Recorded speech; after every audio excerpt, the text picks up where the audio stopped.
Imagine for a moment your mind an endless labyrinth. You stand at its entrance, surrounded by towering walls that stretch beyond sight, their surfaces etched with intricate patterns and symbols. With each step, the maze unfolds, sometimes familiar, sometimes startlingly strange. The air is thick with mystery.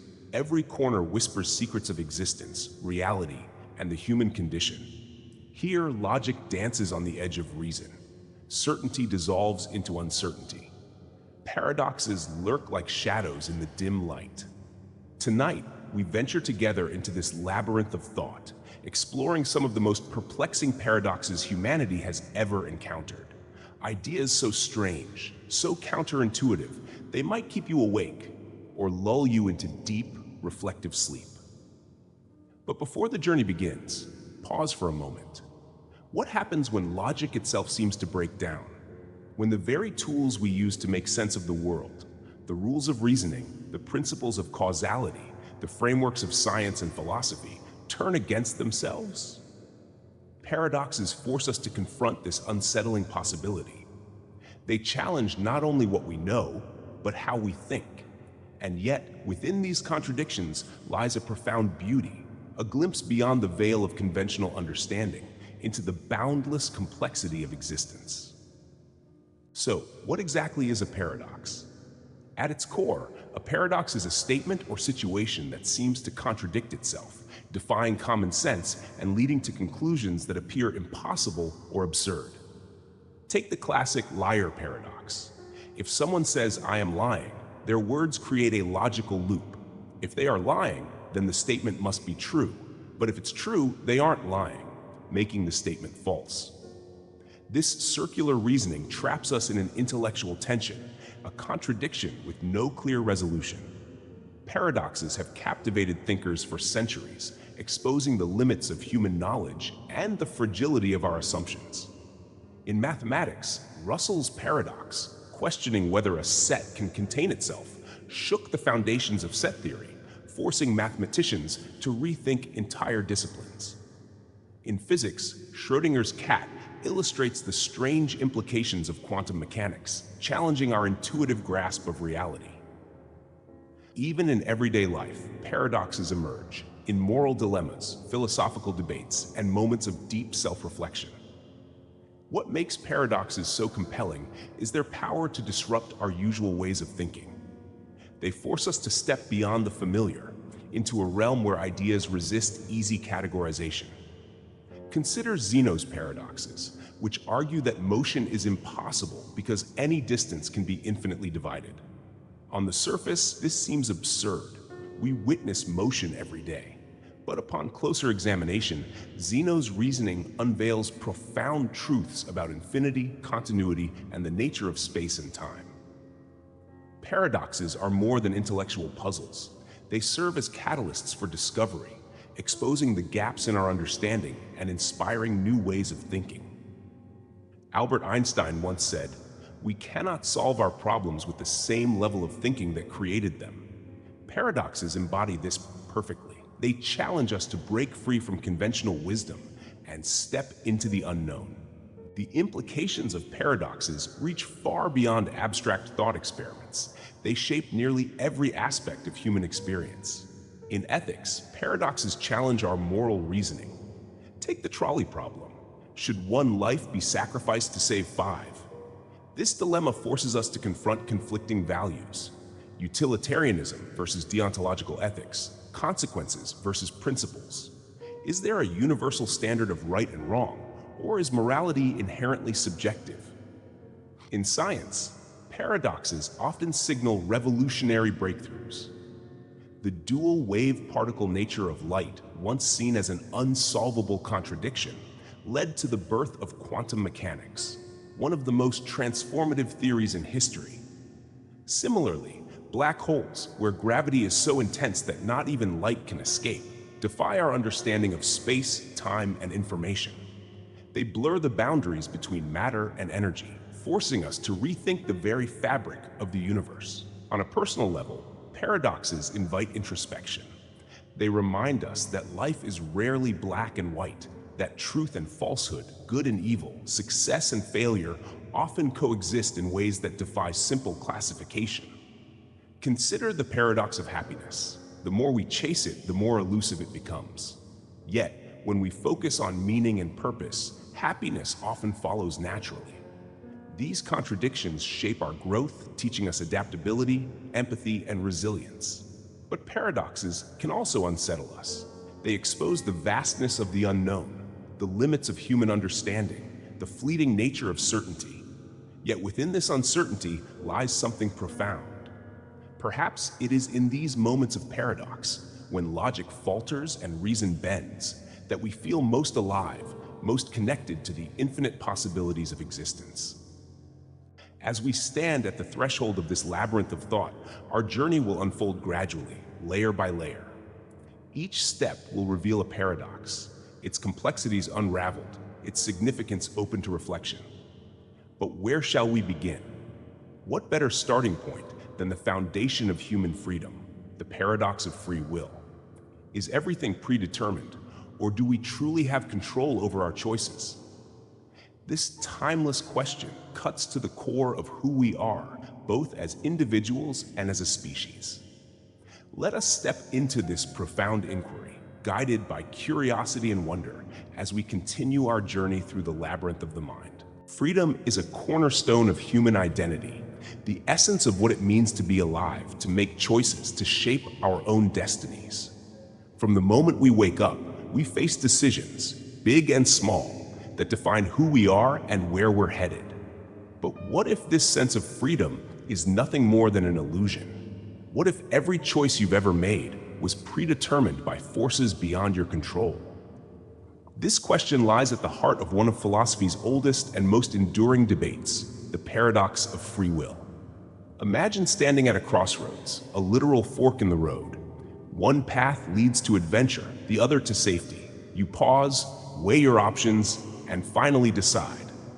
It feels like your choice was entirely yours, shaped by your desires, values, and reasoning. But if the universe operates under fixed laws, if every event is the inevitable result of prior causes, was your decision truly free? Or was it preordained, dictated by the intricate interplay of genetics, environment, and cosmic mechanics? This paradox cuts to the core of human existence. Free will is more than a philosophical puzzle. It underpins our sense of morality, justice, and personal responsibility. If free will doesn't exist, can we truly hold people accountable for their actions? If every choice is an illusion, would it change how we live or even how we see ourselves? To understand the paradox of free will, we must first grapple with two opposing ideas: determinism and libertarian free will. Determinism holds that all events, including human thoughts and actions, are governed by prior causes, following universal laws. Like a line of dominoes falling in sequence, each action is the inevitable result of what came before. Your genetic makeup, upbringing, experiences, and even the neurons firing in your brain all combine to shape your behavior. From this perspective, free will is merely an illusion, a comforting narrative we create to make sense of our lives. Libertarian free will, on the other hand, suggests that humans possess true agency, the ability to make choices that are not solely dictated by external or internal forces.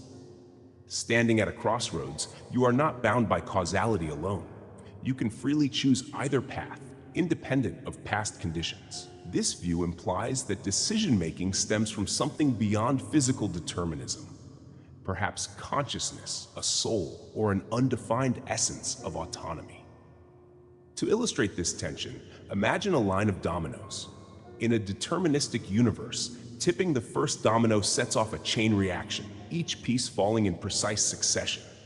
But now, picture someone reaching in, picking up a domino, and deciding where or whether to place it. This interruption disrupts the predetermined sequence, introducing choice where none existed before. The challenge lies in reconciling these perspectives. Determinism aligns with scientific principles, particularly in physics and neuroscience, where laws seem immutable. Yet, libertarian free will resonates with our lived experience, our sense of making decisions, of shaping our own futures. How do we bridge this gap? Is there a middle ground, or must we abandon one perspective entirely? As we reflect on the paradox of free will, we begin to see how our assumptions about choice and accountability shape not only our self-perception, but also our relationships with others. If every action is predetermined, then morality and justice take on an entirely new dimension. But what happens when those concepts are put to the test? When we are forced to make decisions where there are no perfect answers, only impossible choices.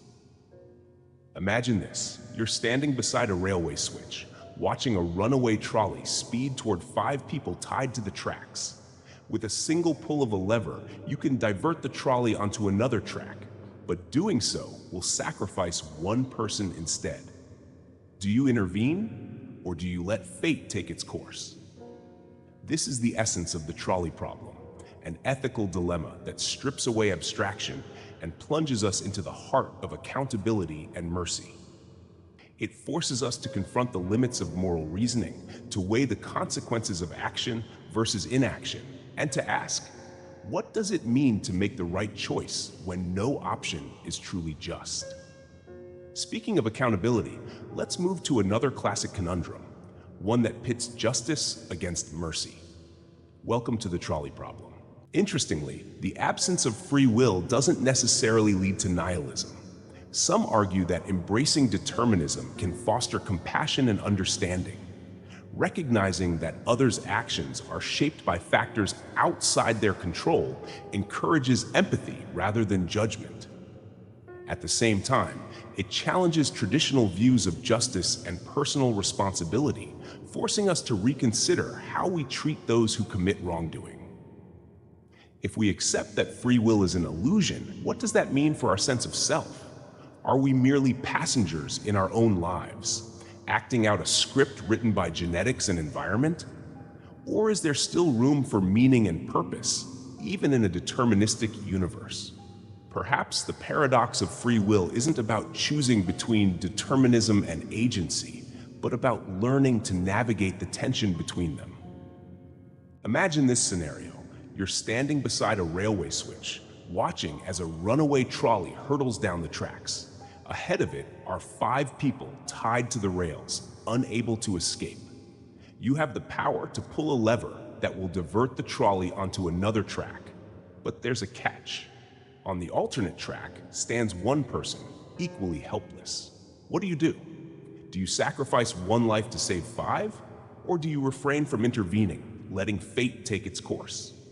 This is the trolley problem, one of philosophy's most famous ethical dilemmas. It forces us to confront difficult questions about morality, responsibility, and the value of human life. At first glance, it seems like a simple numbers game. Saving more lives is better than saving fewer, right? But as we delve deeper, we'll discover that the answer isn't so straightforward. The trolley problem challenges our intuitions, exposing the complexities and contradictions inherent in moral reasoning.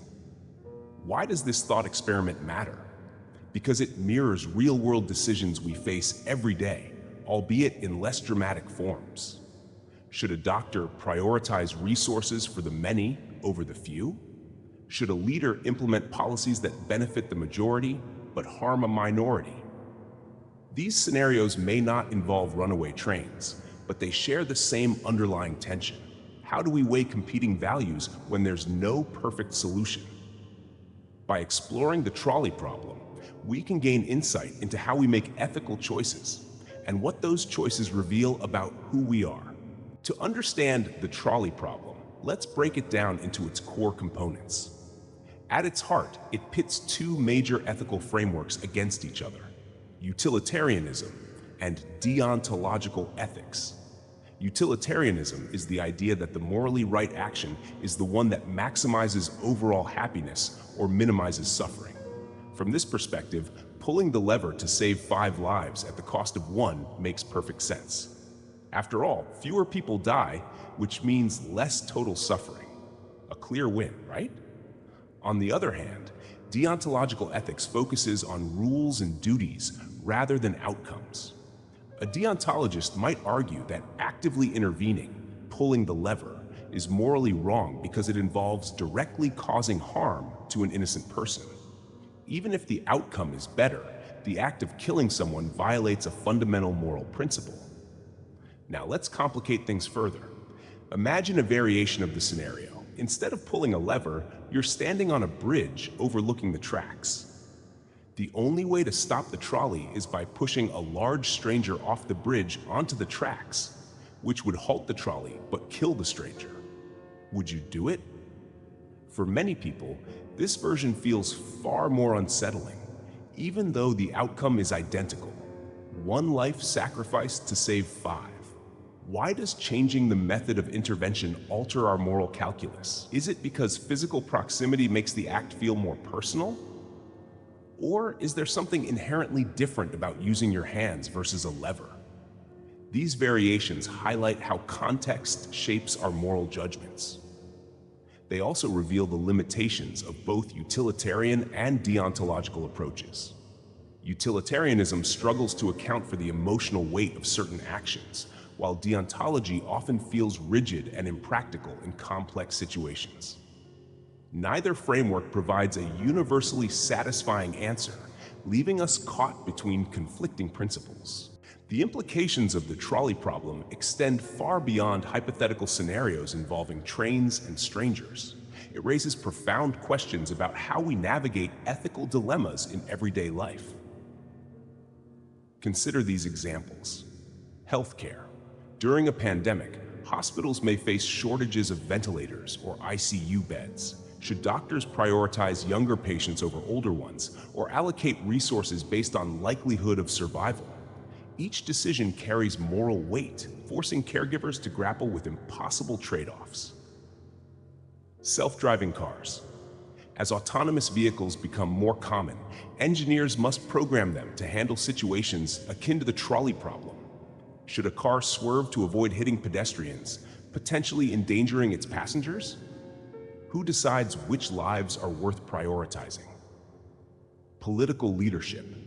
Policymakers often face similar challenges when balancing collective welfare against individual rights. For instance, implementing strict environmental regulations might reduce pollution and save lives in the long term, but at the cost of economic hardship for industries and workers in the short term. These real-world applications underscore the relevance of the trolley problem.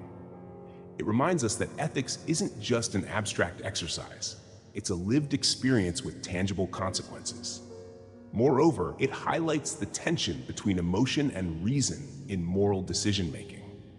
Studies show that people tend to rely on gut feelings when faced with ethical dilemmas. Yet these instincts don't always align with logical analysis. Does this mean emotions should guide our choices, or should we strive to override them with rational deliberation? Another intriguing implication is the role of perspective. In the trolley problem, your position relative to the situation dramatically affects your response. Pulling a lever feels distant and impersonal, whereas pushing someone off a bridge feels visceral and direct. This suggests that morality isn't purely objective. It's deeply influenced by subjective factors like proximity, relationships, and cultural norms. Understanding these nuances can help us approach ethical debates with greater empathy and nuance. Speaking of questioning the nature of reality, let's dive into a concept that blurs the line between science fiction and philosophy. Welcome to the simulation hypothesis. How do you know your reality isn't just an elaborate simulation created by advanced beings? Pause for a moment and consider this question. Everything you see, hear, touch, and feel, could it all be nothing more than lines of code in an unimaginably complex program? This idea, once relegated to the realm of science fiction, has gained serious traction in philosophical and scientific circles. Elon Musk, for instance, famously claimed that the odds we're not living in a simulation are 1 in billions. If he's right, then our entire existence might be akin to characters in a hyper-realistic video game. At first glance, the notion seems absurd. how could the vastness of the universe, the intricacies of human emotion, or the beauty of a sunset be reduced to mere data points? Yet, as technology advances and virtual worlds grow increasingly lifelike, the line between what's real and what's simulated begins to blur. The simulation hypothesis challenges us to rethink not only the nature of reality, but also our place within it. Could we be unwitting participants in a cosmic experiment, or worse, entertainment for some higher intelligence? To understand the simulation hypothesis, we must turn to philosopher Nick Bostrom and his groundbreaking argument. Bostrom proposed a trilemma suggesting that one of three possibilities must be true. At first, civilizations go extinct before they develop the ability to create realistic simulations. In this scenario, humanity, or any intelligent species, never reaches the technological singularity required to simulate entire realities. Perhaps civilizations destroy themselves through war, environmental collapse, or other existential threats before achieving such advancements. Secondly, no one creates simulations, even if they have the capability. Here, advanced civilizations might choose not to create simulations for ethical reasons, lack of interest, or unforeseen consequences. After all, simulating conscious beings raises profound moral questions. Are those beings truly alive? Do they suffer? Should their creators be held accountable? Finally, we are almost certainly living in a simulation. If the first two options are false, if civilizations survive long enough to create simulations and choose to do so, then statistically speaking, we are far more likely to exist within one of these countless simulations than in the base reality. To make this concept more relatable, think about video games. Decades ago, games like Pong featured simple shapes and rudimentary mechanics. Today, games like The Last of Us or Cyberpunk 2077 boast photorealistic graphics, complex narratives, and immersive environments. As technology continues to evolve, it's not hard to imagine a future where virtual worlds become indistinguishable from physical ones. Now, scale that progress across millennia. What would a civilization millions of years ahead of ours be capable of creating? The implications of the simulation hypothesis are both unsettling and awe-inspiring. If our world is indeed a simulation, would it matter? Would the knowledge change how we live our lives, or would it simply deepen the mystery of existence? One immediate consequence is its impact on religion and spirituality. Many faiths posit that humans were created by a divine being, a concept not entirely dissimilar to the idea of a programmer designing a simulation. If we accept the simulation hypothesis, does it render traditional beliefs obsolete, or does it offer a new framework for understanding divinity? Could the creator of our simulation be seen as a godlike figure, albeit one operating within the laws of physics rather than beyond them? Science, too, faces profound challenges under this hypothesis. If reality is simulated, then the laws of nature we observe may not reflect objective truths, but rather programmed parameters. For example, the speed of light or the constants governing gravity might simply be variables set by the simulation's architects. This realization could fundamentally alter how scientists approach discovery and experimentation. On a personal level, the simulation hypothesis invites introspection. If our actions, emotions, and relationships are part of a preordained script, does free will still exist? Or are we merely actors playing out roles dictated by unseen programmers? Strangely, some find comfort in this idea. It suggests that suffering and hardship might be temporary glitches rather than inherent flaws of existence. Ultimately, whether we're living in a simulation or not may never be provable.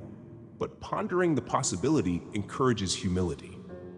It reminds us that the universe is far stranger and more mysterious than we can comprehend, and that our quest for understanding is itself a testament to human curiosity and resilience.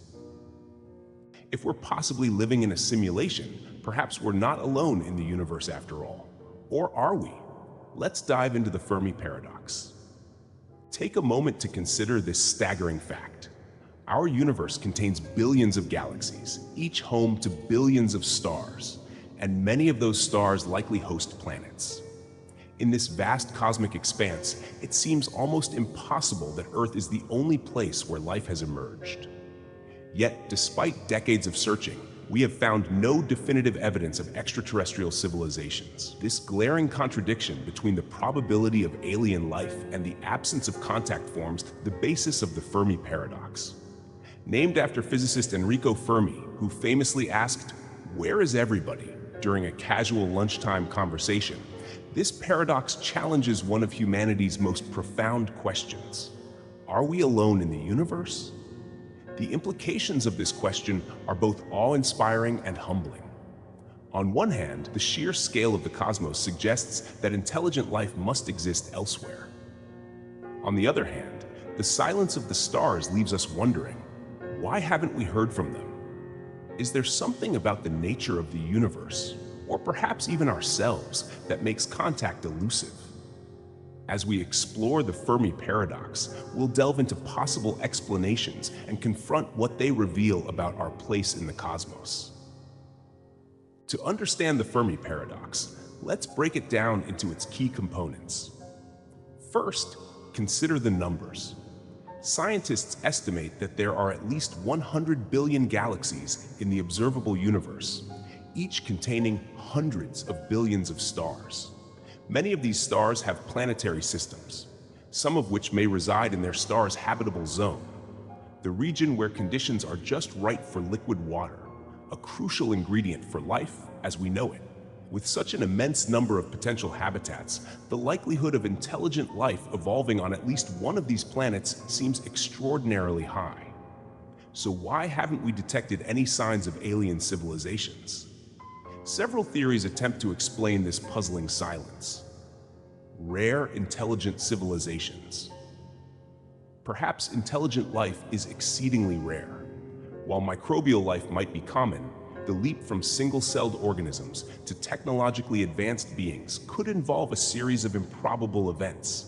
Stable climates, evolutionary pressures, and geological luck may all play a role in creating civilizations capable of interstellar communication. Self-destruction. Advanced civilizations might inevitably destroy themselves before achieving widespread exploration or communication. Nuclear war, environmental collapse, or artificial intelligence gone rogue could wipe out even the most sophisticated societies before they leave a lasting mark on the cosmos. Alien avoidance. It's possible that extraterrestrials are aware of us but choose not to make contact. They might see value in observing us from afar, much like scientists studying animals in the wild without interfering. Alternatively, they might view humanity as too primitive or dangerous to engage with directly. The Great Filter. This theory suggests that there's a stage in the development of intelligent life that acts as a filter, preventing most civilizations from advancing far enough to communicate across space. The filter could lie in the past, e.g., the emergence of complex life, or in our future, e.g., catastrophic risks yet to come. To illustrate the challenge of finding extraterrestrial life, imagine searching for a needle in a cosmic haystack. The universe is unimaginably vast, and the signals we seek, a radio transmission, a laser pulse, or a spacecraft, are tiny compared to the distances involved. Even if aliens are broadcasting their presence, their messages might take thousands or even millions of years to reach us. The Fermi paradox raises profound questions about humanity's significance or insignificance in the grand scheme of things. If intelligent life is exceedingly rare, then our existence becomes even more remarkable.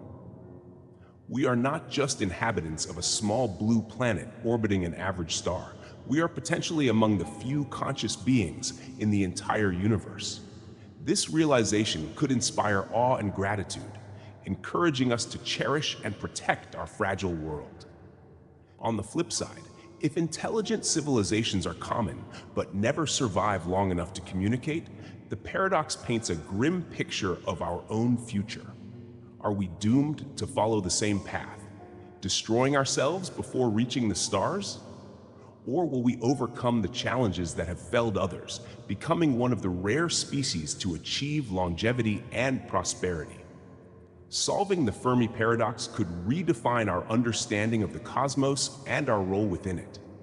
For instance, discovering alien life, even microbial life, would confirm that biology is a natural outcome of the universe's laws, reinforcing the idea that we are part of a larger cosmic story. Conversely, failing to find evidence of extraterrestrials might lead us to reconsider the uniqueness of human consciousness and creativity. Either way, the search itself is a testament to humanity's curiosity and determination to uncover the truth.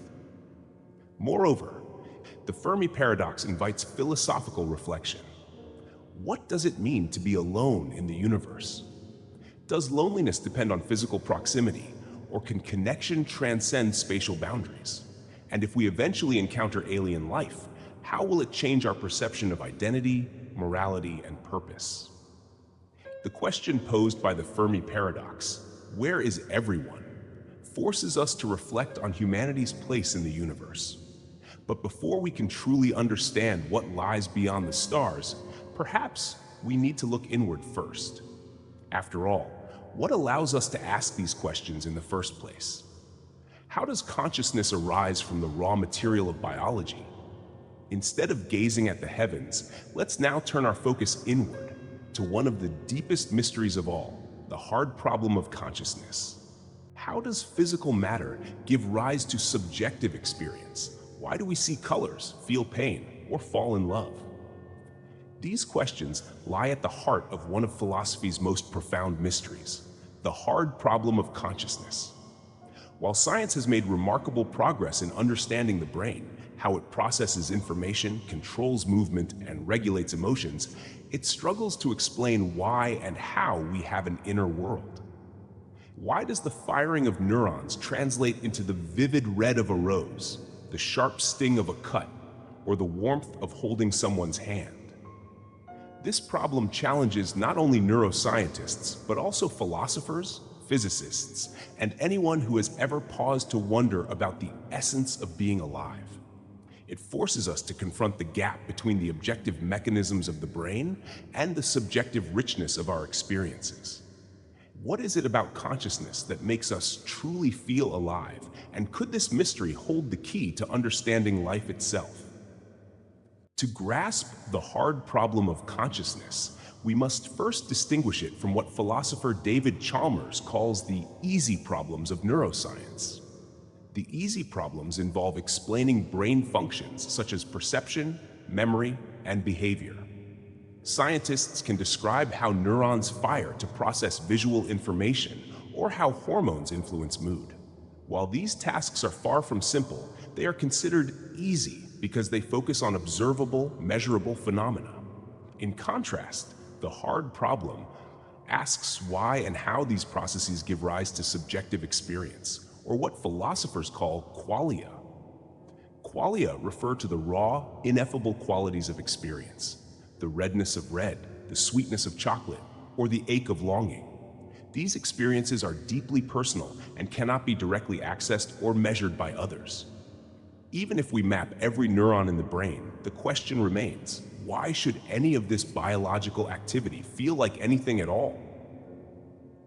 David Chalmers famously argued that solving the hard problem requires more than just neuroscience. It demands a fundamental shift in how we think about consciousness. He suggested that consciousness might not be reducible to physical processes alone, raising the possibility that it could be a fundamental feature of the universe, like space, time, or gravity. The implications of the hard problem of consciousness ripple across multiple fields, sparking intense philosophical debates and reshaping our understanding of reality. Two dominant schools of thought frame the discussion. Materialism. This view holds that consciousness arises entirely from biological processes. According to materialists, once we fully understand the brain's complexity, we'll be able to explain qualia as emergent properties of neural activity. However, critics argue that this approach fails to address why subjective experience exists in the first place. Dualism. Dualists propose that the mind and body are fundamentally separate. In this framework, consciousness isn't reducible to physical matter. It's something distinct, perhaps even spiritual. While dualism offers an alternative to materialism, it struggles to explain how the non-physical mind interacts with the physical brain. A third, more radical idea gaining traction is panpsychism, the notion that consciousness is a fundamental property of all matter. According to this theory, even particles like electrons possess some rudimentary form of awareness, which combines and evolves into the complex consciousness we experience as humans. While panpsychism may sound far-fetched, it addresses the challenge of explaining how consciousness emerges by suggesting it has always been there, woven into the fabric of reality. These debates highlight the profound mystery of consciousness. Solving the hard problem could revolutionize not only science, but also our understanding of existence. If consciousness is indeed fundamental, it would redefine humanity's relationship with the cosmos, suggesting that we are not isolated beings, but part of a vast, interconnected web of awareness. Consciousness shapes how we perceive the world, including our experience of time. But what if time itself is an illusion? What if the past, present, and future are not as distinct as they seem? These questions lead us straight into the labyrinthine logic of Zeno's paradoxes, where motion, continuity, and infinity challenge our most basic assumptions about reality. Prepare for a journey through Zeno's paradoxes. Zeno's paradox suggests an infinite number of steps must be completed to reach any destination, yet we move through space effortlessly every day. How can this be? Mathematics offers a solution through the concept of infinite series. While the steps are infinite, their sum remains finite. For example, if you travel half of the distance, then quarter, then 8, and so on, the total sum approaches 1, proving that motion is not only possible, but mathematically inevitable. However, the deeper implications of Zeno's paradox stretch beyond mere calculations.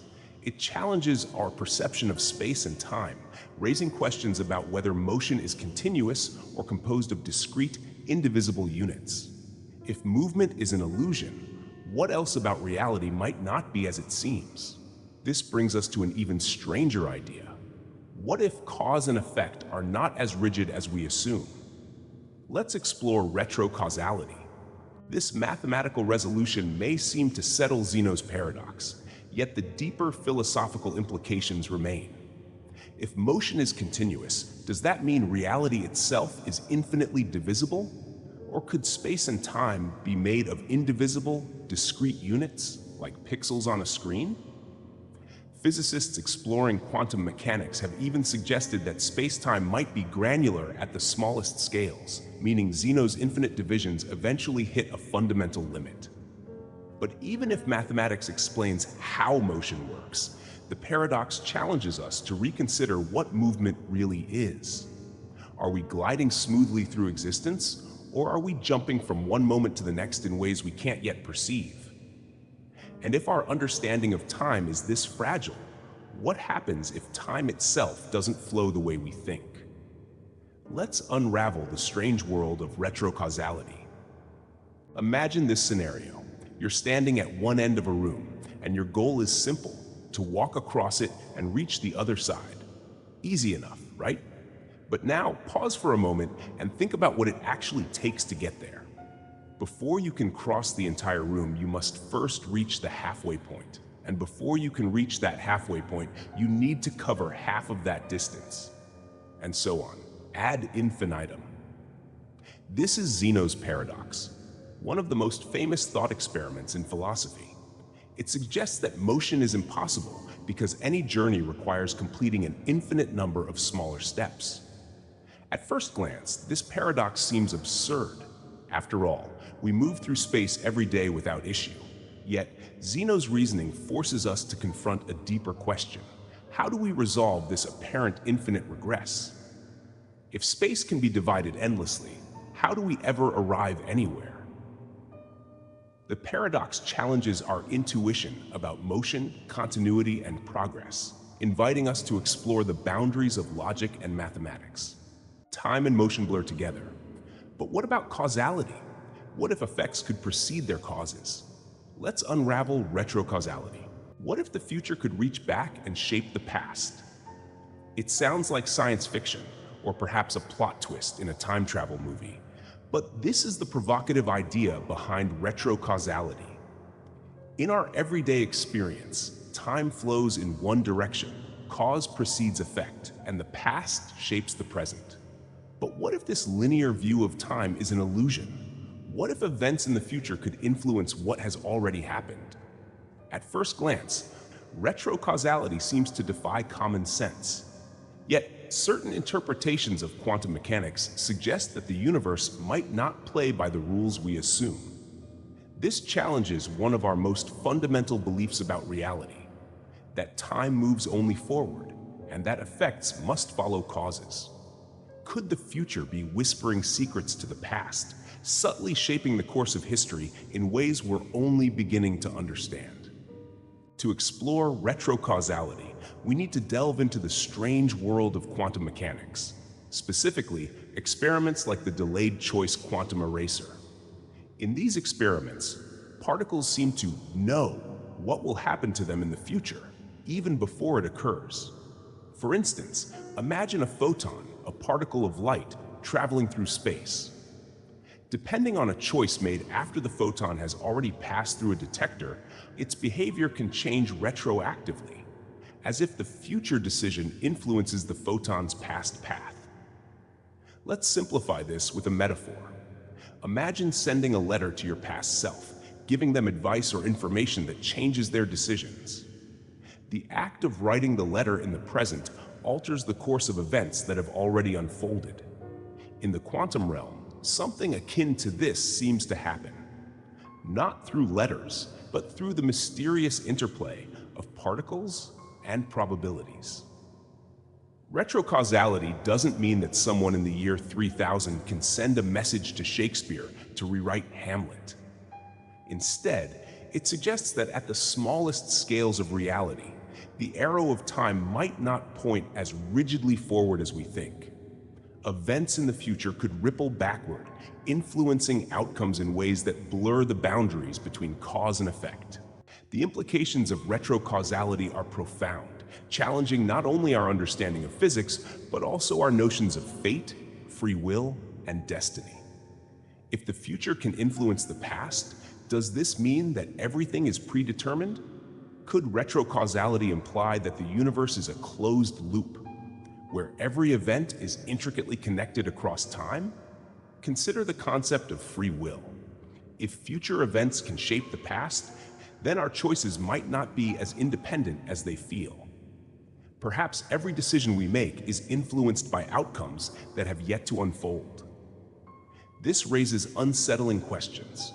Are we truly in control of our lives, or are we actors in a cosmic script written long before we were born? On the other hand, retrocausality could offer a new perspective on interconnectedness. If the future and the past are linked, then every action we take ripples through time, creating a web of cause and effect that transcends linear boundaries. This idea aligns with certain philosophical and spiritual traditions that emphasize the unity of all things, suggesting that time itself might be an illusion, a construct of human perception rather than an objective truth. Ultimately, retrocausality invites us to rethink the nature of reality. Whether it confirms destiny or deepens the mystery of existence, it reminds us that the universe is far stranger and more intricate than our linear minds can easily comprehend. Fate and destiny bring us to another chilling idea. What if history repeats itself endlessly? Enter Nietzsche's eternal recurrence. Imagine this: every moment of your life, every decision, every triumph, every mistake is destined to repeat itself infinitely. You'll relive the joy of your happiest memories and the pain of your deepest regrets over and over again for eternity. This is eternal recurrence, a provocative idea introduced by philosopher Friedrich Nietzsche. He challenges us with a bold question. If you knew your life would loop endlessly, would you embrace it or dread it? At first glance, the thought of living the same life repeatedly seems either comforting or horrifying, depending on how you view your existence. For some, it might be a chance to savor every moment, knowing it's part of an eternal cycle. For others, it could feel like a prison, trapping them in choices they wish they could undo. But beyond its surface-level implications, eternal recurrence forces us to confront deeper questions about authenticity, purpose, and how we live our lives right now. To understand eternal recurrence, we must delve into its philosophical roots. Nietzsche proposed this idea not as a literal truth, but as a thought experiment, a way to test whether our lives are worth living. He asked, if you were condemned to relive every moment exactly as it happened, would you say yes to this eternal repetition? Or would the weight of monotony and regret crush you? Through an existentialist lens, eternal recurrence becomes a litmus test for authenticity. It asks whether we're truly living in alignment with our values and desires, or simply drifting through life on autopilot. If you wouldn't want to relive your life infinitely, Nietzsche suggests, then perhaps you're not living it fully or meaningfully. The idea encourages us to examine our choices, relationships, and actions, ensuring that each moment reflects who we want to be. Nietzsche also ties eternal recurrence to the concept of the Übermensch, or overman, a person who creates their own values and embraces life with passion and purpose. For Nietzsche, saying yes to eternal repetition means affirming life in all its beauty and suffering, rejecting nihilism, and finding meaning even in the face of chaos. The implications of eternal recurrence are both deeply personal and universally profound. On an individual level, it challenges us to live more mindfully, embracing the present moment as if it will happen again and again, knowing that every action, no matter how small, carries infinite weight, can inspire greater intentionality and gratitude. Would you choose differently if you knew this decision would echo forever? Would you cherish the people around you more deeply, or pursue passions you've been neglecting? At the same time, eternal recurrence raises unsettling questions about free will and fate. If life repeats infinitely, does that mean everything is predetermined? Are we merely actors in a cosmic play, powerless to change the script? Or does the idea empower us to take ownership of our choices, knowing they define not just one lifetime, but countless iterations? Philosophically, eternal recurrence blurs the line between joy and despair. For some, the thought of infinite repetition might bring peace, a sense that life's fleeting moments are part of something eternal. For others, it could evoke existential dread, highlighting the permanence of mistakes and missed opportunities. Ultimately, how we respond to this idea reveals much about our relationship with ourselves, our values, and the world around us. Eternal repetition raises questions about individuality. But what if there were infinite versions of you? What if every choice you didn't make led to a different life, unfolding in parallel universes? Let's explore the many worlds interpretation. What if every decision you've ever made, every turn you took, every word you spoke, spawned an entirely new universe where the opposite choice played out? This is the mind-expanding premise of the many worlds interpretation, proposed by physicist Hugh Everett in 1957. According to this theory, every quantum event doesn't just have one outcome. It splits reality into multiple branches, each representing a different possibility. In one universe, you might have taken that job offer abroad. In another, you stayed right where you are. Somewhere out there, an infinite number of yous are living out every possible version of your life. At first glance, this idea feels like science fiction, a multiverse where alternate realities unfold in parallel.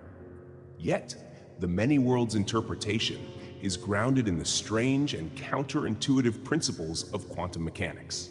It challenges us to rethink not only the nature of reality, but also our sense of identity. If infinite versions of you exist across countless universes, what does it mean to be you?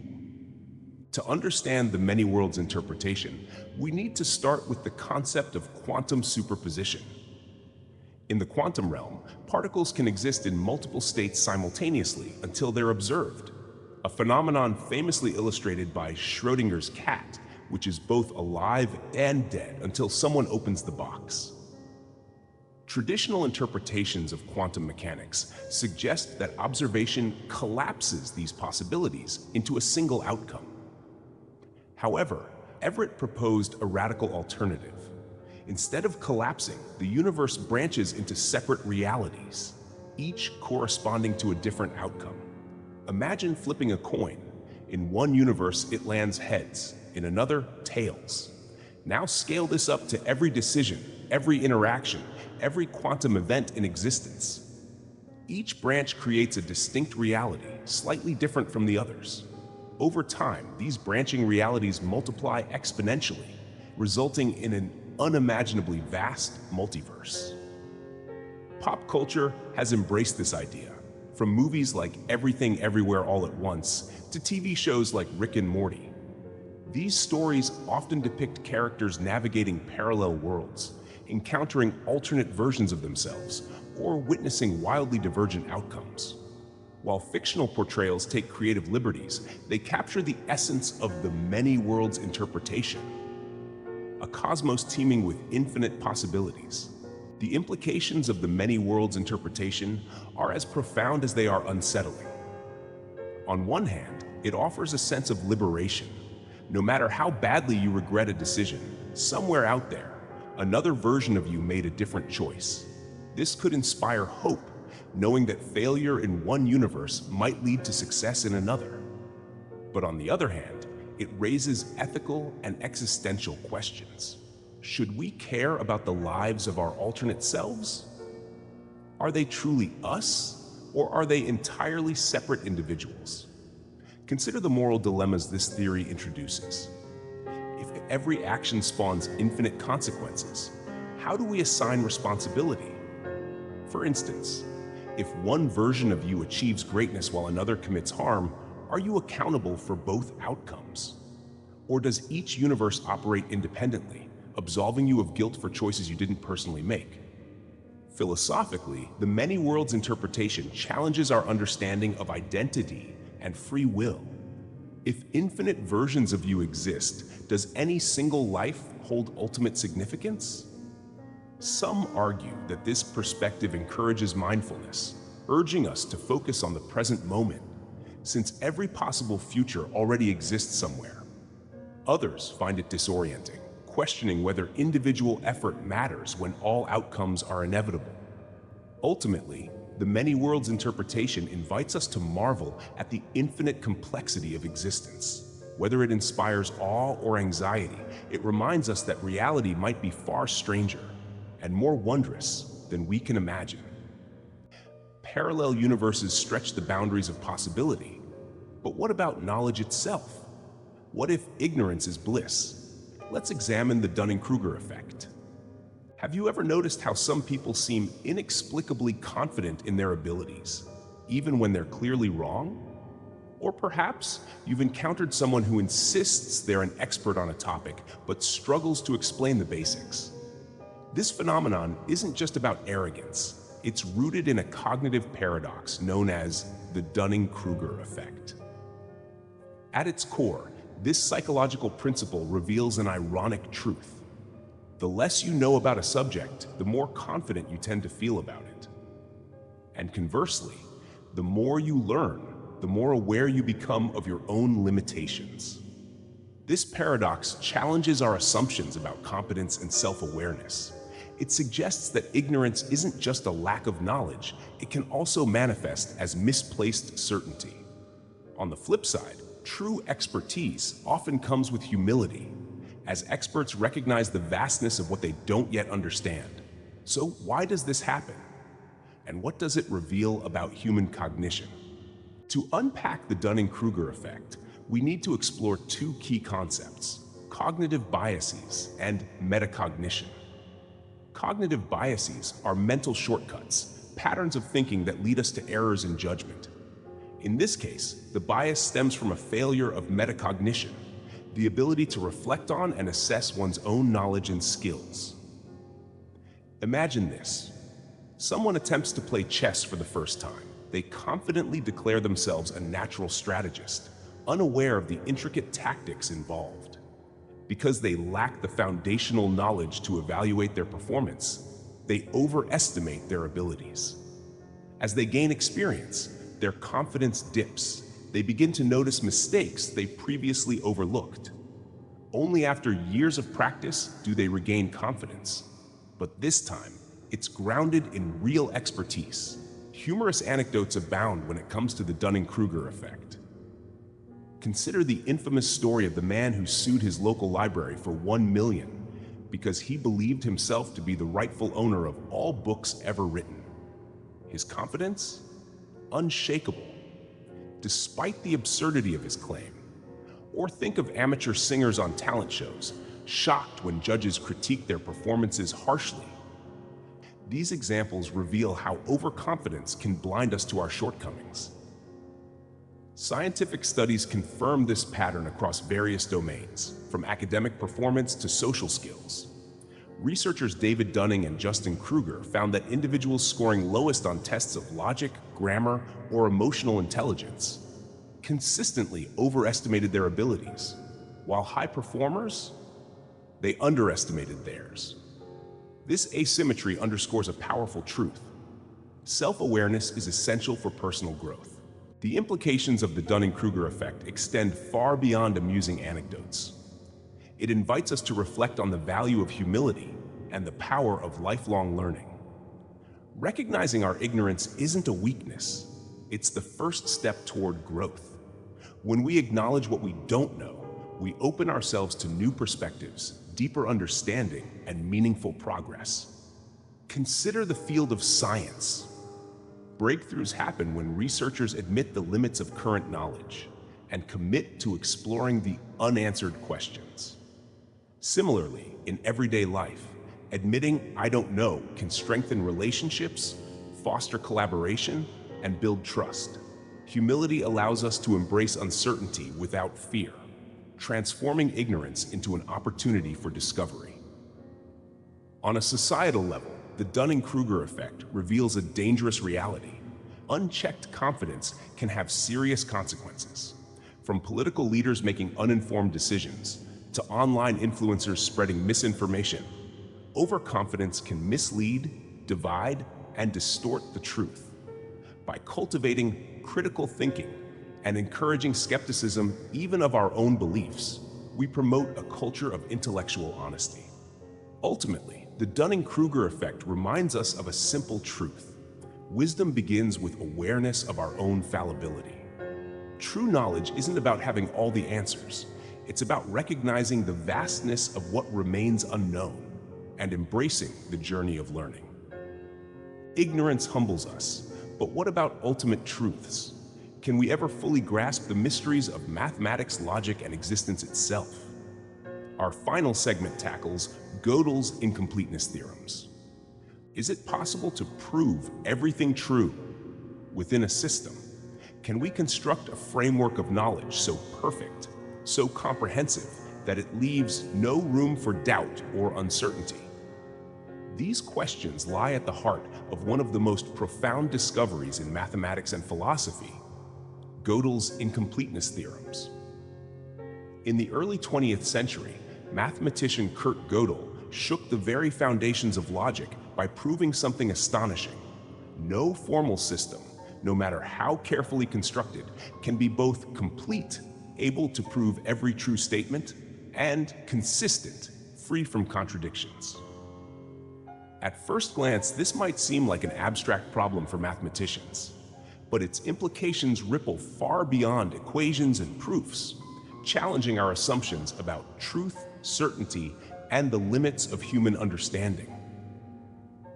What happens when the tools we use to make sense of the world, the laws of logic, the principles of reasoning, reveal their own inherent flaws?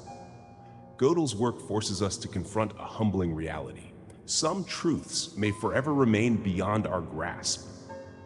To understand Gödel's incompleteness theorems, let's break them down into simpler terms. Imagine you're building a house, but you don't have all the necessary tools. You can still construct parts of the house, but there will always be gaps, corners you can't reach, walls you can't finish. Similarly, Gödel showed that any formal system, a set of rules designed to describe mathematical truths, is like an incomplete toolbox. There will always be statements within the system that are true but cannot be proven using the system's own rules. Here's another way to think about it. Imagine a map. A map is a representation of reality, but it can never fully capture the territory it describes. In the same way, a formal system is a kind of map for mathematical truth. But Gödel proved that there will always be regions of the territory that the map cannot cover. Specifically, first incompleteness theorem. In any consistent formal system capable of expressing basic arithmetic, there exist true statements that cannot be proven within the system. Second incompleteness theorem. Such a system cannot prove its own consistency. It requires an external framework to do so. These theorems shattered the dream of creating a universal, self-contained system of knowledge. Instead, they revealed that every attempt to fully encapsulate truth inevitably leaves gaps, spaces where mystery and ambiguity reside. The implications of Gödel's incompleteness theorems are as profound as they are unsettling. On one hand, they undermine the quest for absolute certainty. For centuries, thinkers believed that mathematics could serve as the ultimate foundation for knowledge, a pristine realm of objective truth. Gödel demonstrated that even this bastion of certainty has cracks. His work suggests that incompleteness isn't just a limitation of mathematics, it's a fundamental feature of any system complex enough to describe reality. But does this mean truth is elusive, or does it make it richer? Some argue that incompleteness invites wonder rather than despair. If every system contains unprovable truths, then the universe is not a closed book, but an open-ended story, full of mysteries waiting to be explored. This perspective aligns with scientific discovery. Each answer leads to new questions, expanding our understanding rather than resolving it entirely. Philosophically, Gödel's theorems challenge the notion of finality. They remind us that knowledge is a process, not a destination. Whether in science, art, or personal growth, embracing uncertainty allows us to remain curious and adaptable. Rather than fearing the unknown, we can see it as an invitation to explore deeper layers of existence. In a broader sense, Gödel's insights resonate with the paradoxes we've explored throughout this journey. From the infinite branching of the multiverse to the cyclical nature of eternal recurrence, these ideas share a common thread. The universe resists easy answers. It challenges us to think beyond boundaries, to find beauty in complexity, and to cherish the mysteries that defy explanation. Paradoxes remind us that the universe is far stranger and more beautiful than we imagine. As you drift off to sleep, carry these mysteries with you, not as burdens, but as wonders waiting to unfold.